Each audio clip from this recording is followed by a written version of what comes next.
कैसे हैं आप सब। I hope you all are very well. तो आप सब ये बात जानते हो कि इलेक्टोरल बॉन्ड को अब सुप्रीम कोर्ट ने स्ट्रक डाउन कर दिया है, खत्म कर दिया है। अब इसकी कुछ खास वैल्यू नहीं रही नहीं। और जो भी आज तक इलेक्टोरल बॉन्ड के तहत पैसे लिए गए हैं उसका एक लिस्ट जारी करना होगा, क्योंकि 2018 में अरुण जेटली के द्वारा लाया गया था।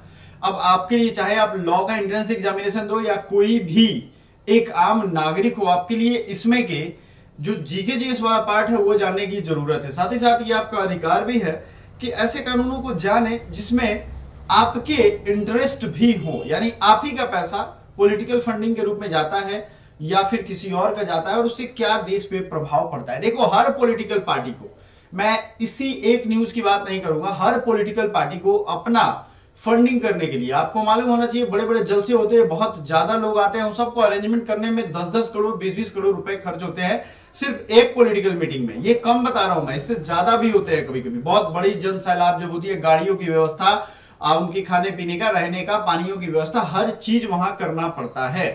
लेकिन इन सब के बावजूद पॉलिटिकल पार्टीज को आपने कभी पिछले कई वर्षों में ये नहीं सुना होगा कि उनके खर्च को कम किया गया है। मतलब उनके अपने लिमिटेशन है ना, 40 लाख 70 लाख, जैसे एमएलए का 40 से 70 लाख किया गया, कम नहीं हुआ, ये बढ़ा है। मतलब वो एक इलेक्शन में, एक एमएलए के इलेक्शन में एक व्यक्ति इतना लाख खर्च कर सकता है।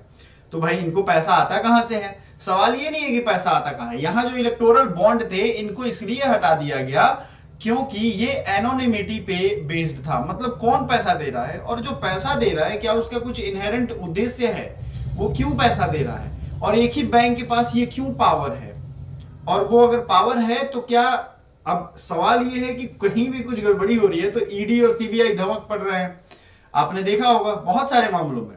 लेकिन अगर ये यहीं पे झोल झाल हो, कोई एक पॉलिटिकल पार्टी पैसा लेकर के, फंडिंग लेकर के किसी एक विशेष से, और वो क्या करे, वो अपने इस पावर के दम पे आने वाली पॉलिसीज में, आने वाली योजनाओं में जिससे उसने पैसा लिया है कुछ इधर का उधर करे, बचाए, ऐसा आरोप लगता रहता है सभी पॉलिटिकल पार्टी। ऐसा नहीं मैं सिर्फ एक की बात करता हूं, जब भी विपक्ष में रहेगा तो सामने वाले पे आरोप लगाएगा, लेकिन करते सब है। नेतागिरी की मीनिंग बदल गई है, नेताओं का मतलब बदल गया है अपने देश में।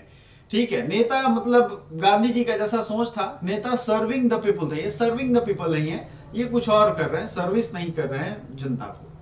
आगे बढ़ते हैं, जरा इसको समझते हैं। हिंदी इंग्लिश दोनों में है। मैं इंग्लिश में कुछ ऐसी चीजें हैं जो आपको ज्यादा महत्वपूर्ण है, मैं उसको हिंदी में करके बता दूंगा, ठीक है। देखो, पहला तो 5 जज बेंच था जिसमें लीड कर रहे थे डीवाई चंद्रचूड़। सबसे जरूरी, it underscored that the scheme violates the right to information under article 19(1)(a)। अब ये याद रखना आप, 19 आर्टिकल मैंने बहुत अच्छे से पढ़ाया हुआ है पॉलिटी में, ये इसको वायलेट करता है। आपका अधिकार है राइट टू इंफॉर्मेशन, आप सही इंफॉर्मेशन जानो, ये आपका राइट है। प्यारे बंधुओं, आप लोग इस वीडियो को लाइक जरूर कर देना और चैनल पे पहली बार आए हो तो सब्सक्राइब कर देना, क्योंकि ऑन द पॉइंट आपके काम की चीजें मैं पढ़ाता हूं, फालतू की कोई बकवास नहीं करता हूं। तो पहला चीज ये याद रखना है क्या, कि ये जो है 19(1)(a) को का महत्व कम कर रहा है या बेकार कर रहा है, ठीक है। ये सबसे बड़ा रीजन है कि अब कौन किसको पार्टी दे रहा है पैसा, इसका कोई पता ही नहीं है, कितने करोड़ किसने दिए और उसका क्या हुआ। इलेक्टोरल बॉन्ड, ये बॉन्ड था बेसिकली, एक समझ लो आप कि मान लो आपको अगर 2000 से ज्यादा चंदा देना हो, 100 करोड़ मान लेते हैं चंदा देना है, भाई हमको ये पार्टी अच्छी लग रही है, हम 100 करोड़ या 10 ही करोड़ चंदा देना चाहते हैं, तो हम जाएंगे एसबीआई, कुछ ही ब्रांच है पूरे देश में, हर जगह नहीं है, कुछ ही ब्रांच है, वहां पे जाएंगे, वो इलेक्टोरल बॉन्ड उतने का खरीदेंगे, उनको वो पैसा देंगे, उसका जो टैक्स वैक्स होगा वो काट के आपको बॉन्ड दे देंगे, और वो बॉन्ड आएंगे उस पॉलिटिकल पार्टी को दे देंगे।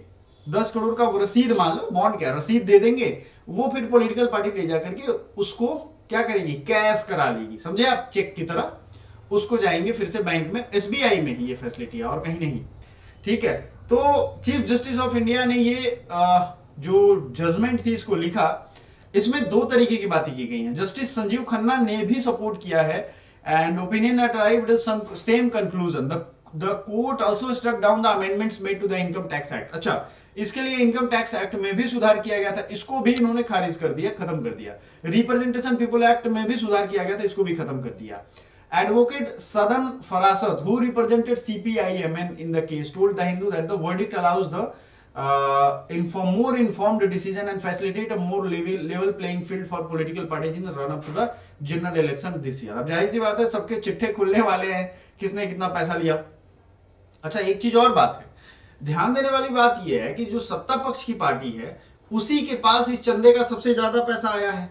आप इस बात को जरा समझो कि और भी लोग तो हैं भाई, और भी लोग हैं, लेकिन उनको तो ये नहीं मिल रहा है, समझ रहे हो।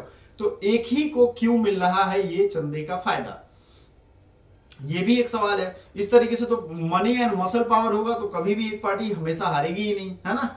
आप समझो ये, in the government had played to open more windows for the sale of electoral bond closer to the election. अब इस तरीके से गवर्नमेंट क्या करती है, इलेक्शन से पहले इसको फ्री कर देती है, आओ खरीदो दो हमको।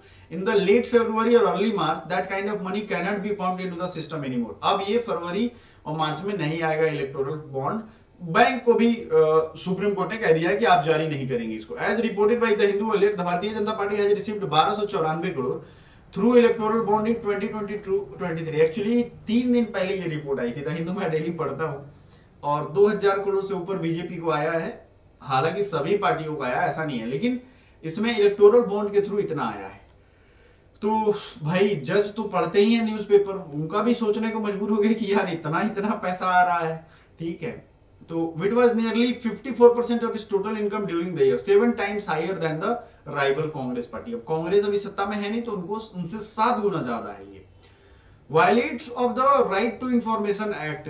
अब समझने वाली बात आपके लिए ये हो जाती है, the court held that the scheme by permitting anonymous, मतलब अनजान व्यक्ति कोई इसको खरीद करके दे सकता है। सपोज दैट किसी कोई कंपनी एक्स है मान लो, उसको सरकार को डोनेट करना है, तो वो किसी और व्यक्ति को दे देगी कि जाओ भाई तुम खरीद के दे देना,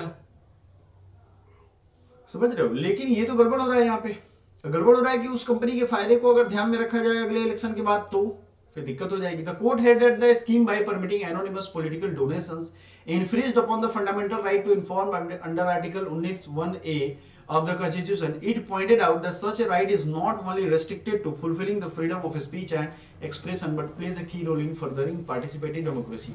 ये तो पार्टिसिपेटिव डेमोक्रेसी का एक तरीके से क्या है, उल्लंघन ही हुआ।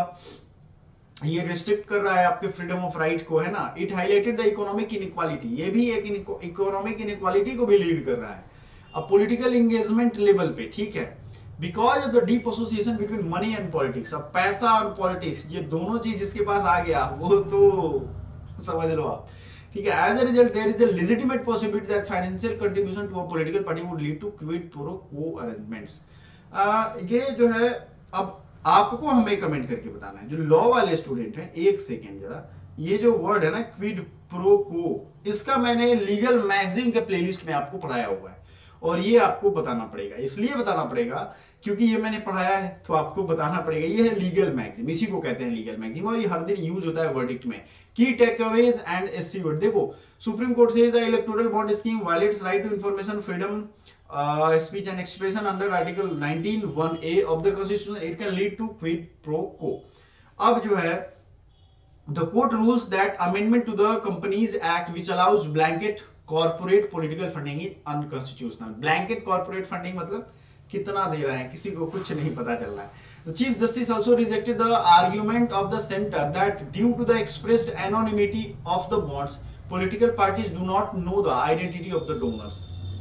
तो कुल मिलाकर के बात समझ में आ गया, ठीक है। अब इसमें no not proportionality justified to curb black money in the electoral financing, ये सब चीजें हैं। Right to donor privacy does not extend to contribution made as a quid pro quo measures. ये बहुत बड़ा आर्टिकल है, इसको जरूर समझेंगे हम लोग। लेकिन आपके काम की जो चीजें थी मैंने दे दी। हिंदी वाले बच्चे अगर हैं तो हिंदी वाले देखिए, यही सारी चीजों को यहाँ लिखा गया है। लोकसभा चुनाव से पहले ही इसकी वैधता को समाप्त कर दिया गया, जिससे काफी कुछ बदलने वाला है, ठीक है। लेकिन वोटर्स को यह जानने का अधिकार है कि सरकार के पास आखिर पैसा कहां से आ रहा है। इस मामले पर सुनवाई को संविधान पीठ ने पिछले 31 अक्टूबर से नियमित सुनवाई की थी। 31 अक्टूबर से लगातार चल रहा है, ठीक है। इस पे रोज तो नहीं, मतलब बहस होता था।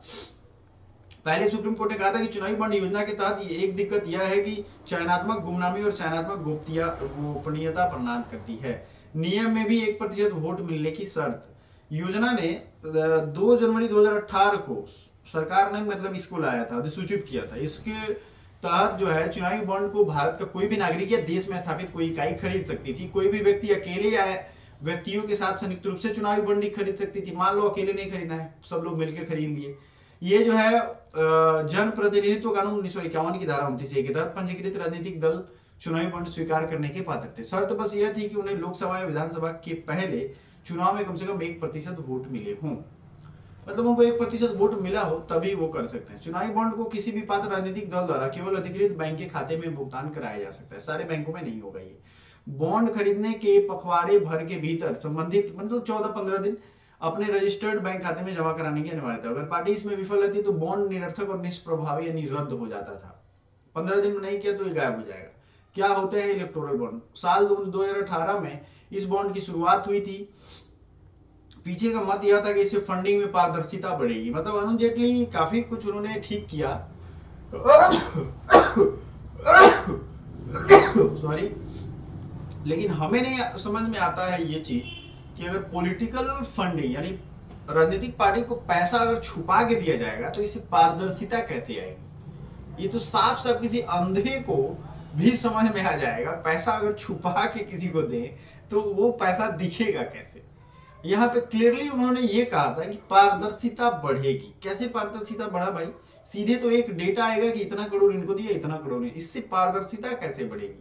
साफ सुथरा धन आएगा, साफ सुथरा धन भी आएगा। क्या गारंटी है वो धन साफ ही सुथरा हो जब वो छुपा के ही जा रहा है?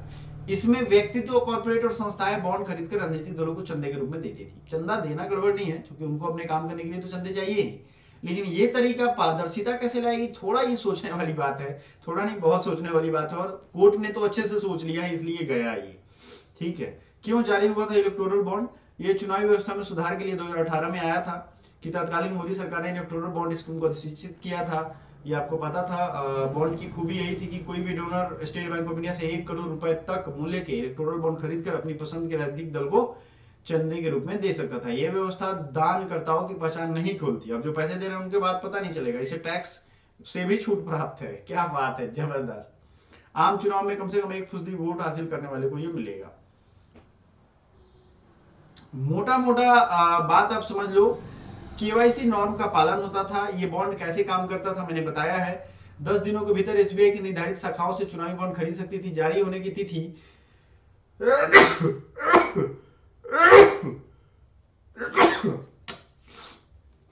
सो सॉरी फॉर दैट, थोड़ी सी तबीयत नाजुक हो जाती है जब भी तो ये पारदर्शिता पे हमला है। चुनावी भुगतान खाते में जाता था पैसे, और केवाईसी नॉर्म का होता था। जिस अकाउंट में ये जाता है, ठीक है, व्यक्तियों की पैसे देने वालों के आधार और अकाउंट की डिटेल मिलती थी। इलेक्टोरल बॉन्ड के जरिए राजनीतिक पार्टी को चंदा देने वाले व्यक्ति को मिल जाता था। ठीक है, इससे इलेक्टोरल बॉन्ड में योगदान किस बैंक के अकाउंट पे ही चेक या बैंक खाते में इलेक्ट्रॉनिक क्लियर सिस्टम के द्वारा किया जाता था। कुल मिलाकर की बात है, कहीं ना कहीं ये डेटा रिकॉर्ड होता है, आप समझो। तो आपके जानने के लिए जो जो चीजें थी, कब आया स्कीम, इस स्कीम को लाया क्यों गया था, क्या काम था, ये सब बात कह के, और इसको अनकॉन्स्टिट्यूशन यानी गैर संवैधानिक है तो अब ये आने जाना है नहीं, ये आएगा नहीं। अब दूसरा रास्ता जो है वो अख्तियार करेंगी पॉलिटिकल पार्टी, और अब हिसाब किताब देना होगा। और आपकी क्या राय है ये जरूर बताइएगा। ये सीरीज कंटिन्यू रहेगा। Thank you so much.